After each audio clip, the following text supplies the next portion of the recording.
मैं गरिमा अग्रवाल आप सभी का वंदन करती हूँ, अभिनंदन करती हूँ।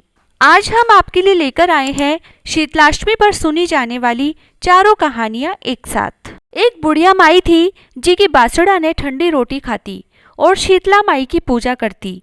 गांव में और कोई भी कोनी करतो। एक दिन सारा गांव में आग लाग गई, सारो गांव जल गो, पर बुढ़िया माई की झोपड़ी कोनी जली। सब कोई आकर पूछने लग्या कि यह के बात, बुढ़िया माई तेरी झोपड़ी कोनी जली। बुढ़िया माई बोली कि मैं बासुड़ा ने ठंडी रोटी खाऊं और शीतला माई की पूजा करूं हूँ, जी का से कोनी जली, थारे सबकी जल गई। जड़ा सब कोई गांव में हेलो फिरा दियो कि बासुड़ा ने और बूढ़ा बासुड़ा ने सब कोई ठंडी रोटी खायो, शीतला माई की पूजा करियो। जी के दिन से सब कोई शीतला माई ने धोखने लाग्या। हे शीतला माई, बुढ़िया माई की रक्षा करी भैया ही सबकी करिए, बाल बच्चा की, पूरा परिवार की, मारी सबकी करिए। लपसी तपसी की कहानी। एक लपसी एक तपसी थो।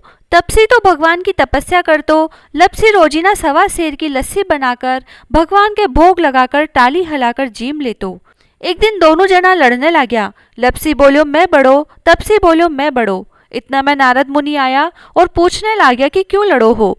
जब लपसी बोलियो कि मैं बड़ो, तपसी बोलियो कि मैं बड़ो क्योंकि मैं भगवान की तपस्या करूँ हूँ। नारद जी बोलियो कि थारो फैसलो मैं काल करूँगा। दूसरे दिन तपसी नहाकर आन लाग्यो तो नारद जी 1.25 करोड़ को मुंदड़ो तपसी के आगे गेर दियो। वो आंखें न खोलकर देखो तो मुंदड़ो पड़ो है। वो बीने उठाकर गोड़ा के नीचे दबा लियो और तपस्या करने लाग्यो। बठी ने लपसी 1.25 सेर की लपसी बनाकर भगवान के भोग लगाकर टाली हिलाकर जीम लियो। इतना में नारद जी आया और दोनों ने बिठाया। दोनों जना पूछने लाग्या कि कौन बड़ो है। नारद जी जना तपसी ने कहो कि तेरो गोड़ो उठा। गोड़ो उठाता ही मुंदड़ो निकलियो। जब नारद जी बोलिया कि मुंदड़ो चुराने से तेरी तपस्या भंग होगी, सो लपसी बड़ो है। तपसी कहने लाग्यो कि अब मेरी तपस्या को फल कहिया मिलेगो। नारद जी बोलिया कि तेरी तपस्या को फल तने कार्तिक नहाने वाली देगी। सब कोई कहानी कह के तेरी कहानी नहीं कैसी तो कार्तिक को फल तने हो जासी। आंगी देकर तनो नहीं देसी, धोती देकर गमछो नहीं देसी, सीधो देकर दक्षिणा नहीं देसी, ब्राह्मण जिमाकर दक्षिणा नहीं देसी, दाहिना कानी नाड़ो भांसी तो सबको फल तने हो जासी। इतनो कहकर नारद जी चला गया। माँ ने माँ की कहानी को फल हो जो, तपसी ने तपसी की तपस्या को फल हो जो। पीपल पथवारी की कहानी। एक गुजरी थी जी की अपनी बहू ने कहो कि दूध दही बेचा। वह बेचने गई तो रास्ता में लुगाया पीपल पथवारी सींचे थी। उन्होंने सींचता देखकर पूछी कि यो के करो हो। लुगाया बोली कि मैं पीपल पथवारी सींचा हाँ, इसे अन धन होवे, 12 बरस को बिछड़ोरो धनी मिल जावे। बहू बोली इसी बात है तो थे पानी से सींचो हो, मैं दूध से सींचूंगी। गुजरी बहू ने रोजीना दूध दही बेचने देती। वह रोजीना दूध तो पीपल में और दही पथवारी में सींचाती। गुजरी दूध दही का दाम मांगती तो कह देती कि महीनों पूरो हो जासी जद ल्या देस्यूं। कार्तिक को महीनों पूरो होगो और पूनम का दिन बहू पीपल पथवारी के धरने पड़ गई। जना पथवारी पूछी कि तू मेरे धरण क्यों पड़ी है।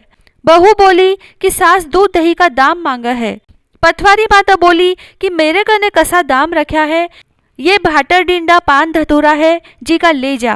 बहू वही ले जाकर ओबरी में रख दिया और डर के मारे ओढ़कर सो गई। गुजरी बोली बहू दाम लिया। बहू बोली कि ओबरी में रखा है। सासू ओबरी खोल के देखे तो हीरा मोती जगमगा रिया है, धन का कूड़ा हो रिया है। सासू बहू ने हेलो मारियो कि बहू इतो धन खटे से लाई। बहू आकर देखे तो साचे ही धन भरियो पड़ो है।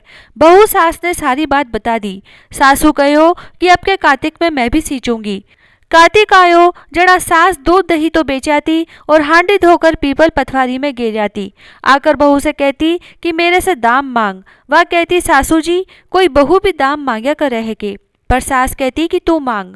बहू बोली कि सासू जी दाम लाओ तो वह पथवारी माता के धरने जार पड़ गई।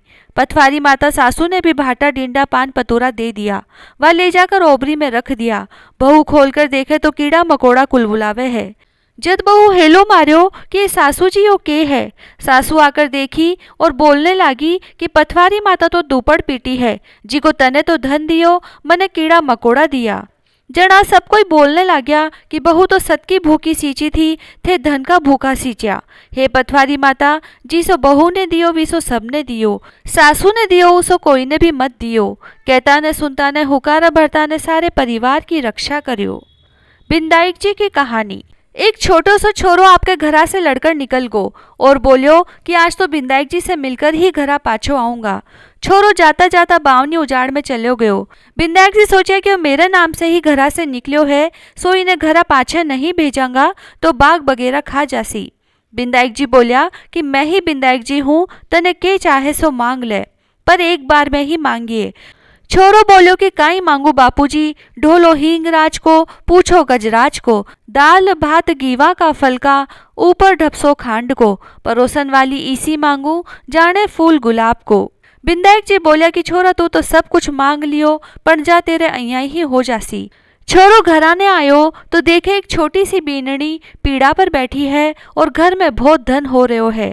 छोरो आपकी माँ ने बोलियो कि माँ देख, मैं बिंदाई जी से मांग कर कितनो धन लायो हूँ, माँ खूब राजी होगी। हे बिंदाई जी महाराज, जिसो भी छोरा ने धन दियो उसो सबने दियो, कहता ने सुनता ने अपना सारा परिवार ने दियो। जय श्री राधे।